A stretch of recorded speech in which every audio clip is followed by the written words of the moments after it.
सन्मानाचा मुकुट. प्रत्येक विश्वासणारा व्यक्ती तसं मर्दखय एका चांगल्या विश्वासणाऱ्या व्यक्तीचं प्रतिनिधित्व करत असताना मर्दखयच्या बाबतीमध्ये आम्ही पाहतो, हा मर्दखय या हामानासमोर कधीच त्यानं नतमस्तक झालेला नाही. आणि हामानाला याचं दुःख होतं. राजानं एवढी मोठी जागा मला दिली, एवढं मोठं स्थान आहे, परंतु जो यहुदी मर्दखय आहे, हा मर्दखय कोणत्याही परिस्थितीमध्ये मला सलाम करत नाही.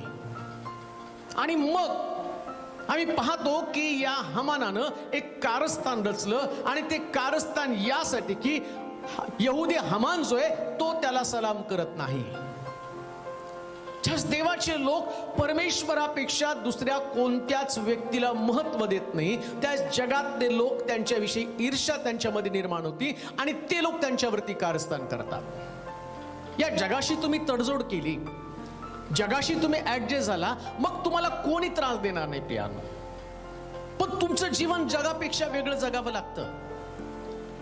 मग त्याच्यामुळे जगातले लोक तुमचा अपमान करतात. ते तुम्हाला कोणत्याही परिस्थितीमध्ये चांगलं संबोधन करत नाही, तुमच्याविषयी चांगलं बोलत नाही. तुम्ही त्यांच्याकडनं अपमानित होणारच आहात. जसं मर्दखयच्या बाबतीमध्ये हामान त्याला वारंवार कोंडीमध्ये पकडण्याचा प्रयत्न करत आहे. का तर फक्त तो मला सन्मान देत नाही. विश्वासणाऱ्या लोकांनो, प्रभूच्या लोकांनो, एक गोष्ट ध्यानात ठेवा, या जगामध्ये देवाशिवाय कोणीच महत्वाचं नाही. फक्त त्याचीच उपासना करायची. कोणा व्यक्तीला इतकं महत्व देऊ नका की तो देवापेक्षा मोठा बनेल. आम्ही लोकांचा सन्मान करण्यासाठी जातो, लोकांच्या पुढं पुढं करण्याचा प्रयत्न करतो. कधी कधी देवापेक्षा जास्त मोठी जागा त्यांना देत आहे. मग अशा वेळेस तो सन्मानाचा मुकुट तुम्हाला मिळणार नाही.